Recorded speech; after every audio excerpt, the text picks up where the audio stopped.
Jared Nomak. We're ready.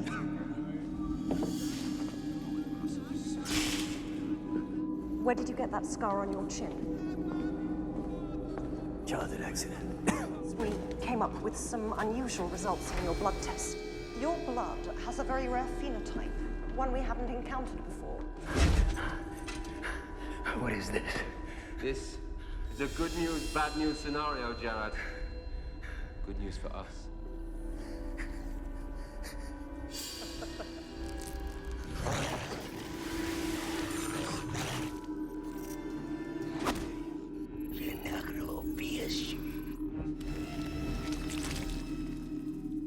With the MCU slowly turning some of its best and darkest characters into PG-13 rated cucks, I thought it'd be great to revisit a film series that understood its dark subject matter and embraced it.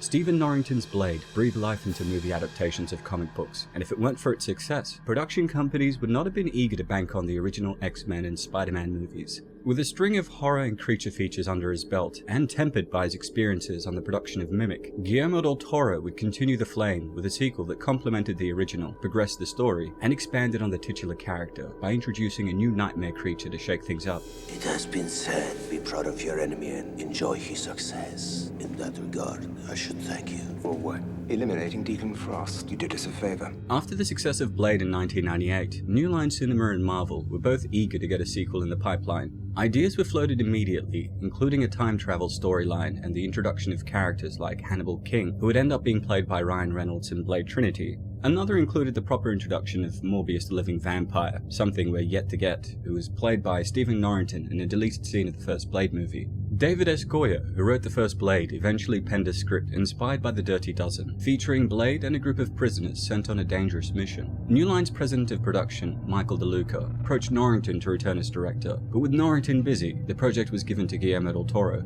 They came to me the first time, and I read the screenplay, and I said, tunnels and sewers and something transforming. I did that movie. I read it the second time, and the idea of the blood pack was much more fun.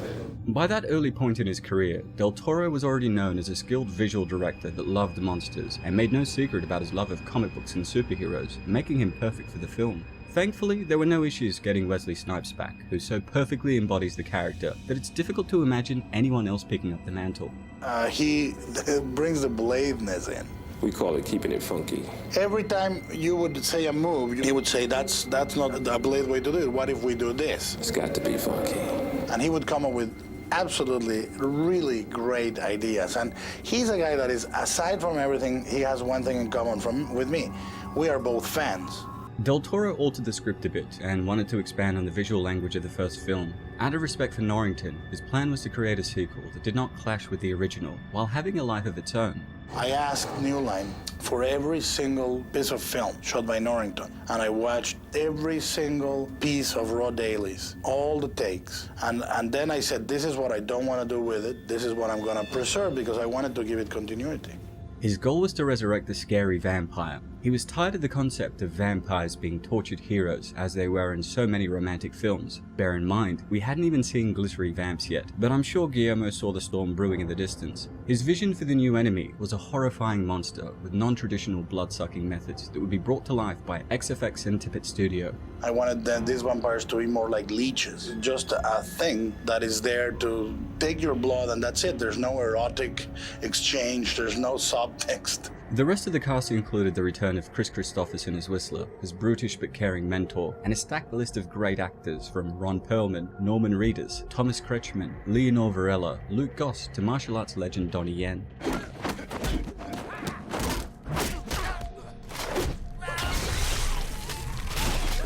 Blade 2 begins with a violent, bloody introduction of Nomak, the progenitor of a mysterious new breed of bloodsucker that also feed on vampires. We then pick up with Blade casually disintegrating vamps along the back alleys of Prague in his attempt to find Whistler. Whistler was presumed to be dead after his altercation with Deacon Frost in the first film, but it's explained that he was turned into a vamp and held captive for years by the Vampire Nation. Blade eventually locates and rescues Whistler. They tortured me almost to death, and then let me heal in a vat of blood so they could go at it again. Before introducing him to Scud, his new technician, who the old man doesn't appreciate has been tampering with his equipment. The alarms soon begin to blare, and the trio are attacked by intruders that reveal themselves to be emissaries of the Vampire Council. You have been our most feared enemy, but now there's something else loose on the streets. Something worse than you. Alluding to a threat more deadly than Blade, they ask him to travel to the Vampire Nation headquarters and speak with Eli Damaskinos, an ancient vampire elder. Eli tells of a contagious virus that turns humans and vampires into primal creatures with the singular purpose of feeding and further spreading the pathogen. This strain has been dubbed the Reaper virus, and those who contract it are known as Reapers. For more on that, check out my video on the Reaper virus. We dubbed it the Reaper strain, and like any good pathogen, it appears to have found a carrier. Jared Nomak. Born a vampire, but an anomaly like you.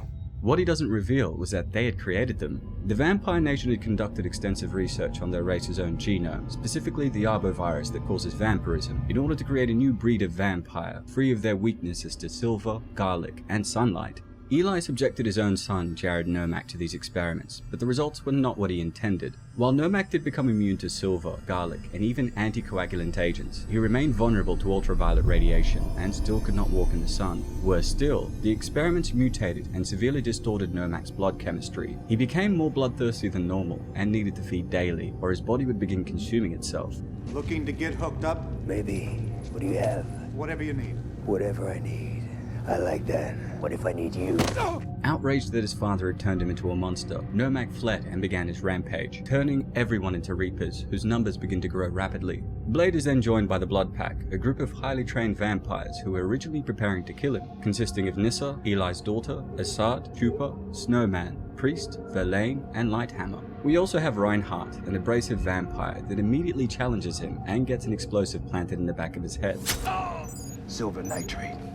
Rigged to go off if anybody tampers with it. After Nomak's failed attempt to court Blade to his side, the Blood Pack are slowly killed or infected in the ensuing battles with the Reapers.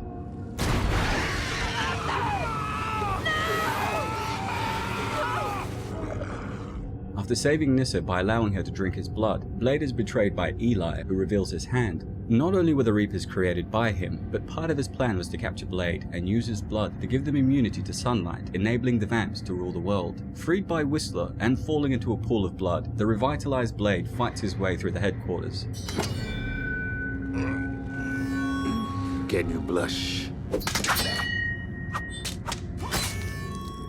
At the same time, Nomak kills his father and infects his sister, culminating in a final battle that sees Blade defeat him by exploiting his only weak spot. Fulfilling her final wish as dying as a vampire, Blade then takes Nissa outside and embraces her as she disintegrates into the sunlight. It's a bittersweet ending. Gleefully embracing the type of body horror and dread that PG-13 can't deliver, Blade 2 is an amazing sequel that flips everything on its head. Having Blade work closely with a team that had spent their life training to kill him raises the stakes for Blade, so to speak. And in Nissa, he realizes there's much more to the enemies he's sworn to destroy than meets the eye, something I wish was carried on into Blade Trinity. The same dark aesthetic and blood of the original is here, but everything from the camera work, dread, blood, horror, pacing, music, and special effects are delivered with the undeniable style of Del Toro. Admittedly, some of the CGI scenes are a bit dated. Even so, there's a constant effort by Del Toro to seamlessly shift between real actors and CGI doubles within the limitations of the technology available. Wesley Snipes is the definitive Blade, delivering a performance that is at all times cool, imposing, and hilarious. Well, you didn't think I forgot about you, did you? As a martial artist and real-life badass with an awful accountant, Snipes makes us believe that his blade can handle any situation but attacks return. It's not just his combat skill, but the intelligence of Blade that helps him stay one step ahead of everybody else. You're wasting your time, man. The bomb's a dud. It was never supposed to explode. It was just supposed to make you feel in control. Two things. One, I've been on to you since they turned you. Two, it's not a dud. Oh, great. From coolly insisting the Reapers swarming him have no idea who they're messing with, to blowing a kiss to his car at the beginning of the film after annihilating multiple vampires, Snipes gives us the satisfaction we demanded. Luke Goss brings a balanced complexity and seething menace to Nomak, who we simultaneously fear and sympathize with.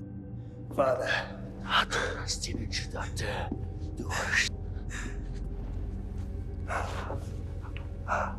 Leonor Varela also brings a level of humanity to his sister that catches both Blade and the audience off guard. Del Toro's frequent collaborator, Ron Perlman, is perfectly cast as Reinhardt, and despite being underutilized, Donnie Yen shines in every scene that he's in. And I think that one of the things that I took very seriously doing Blade 2 was a chance for me to grow, quote unquote, as an artist.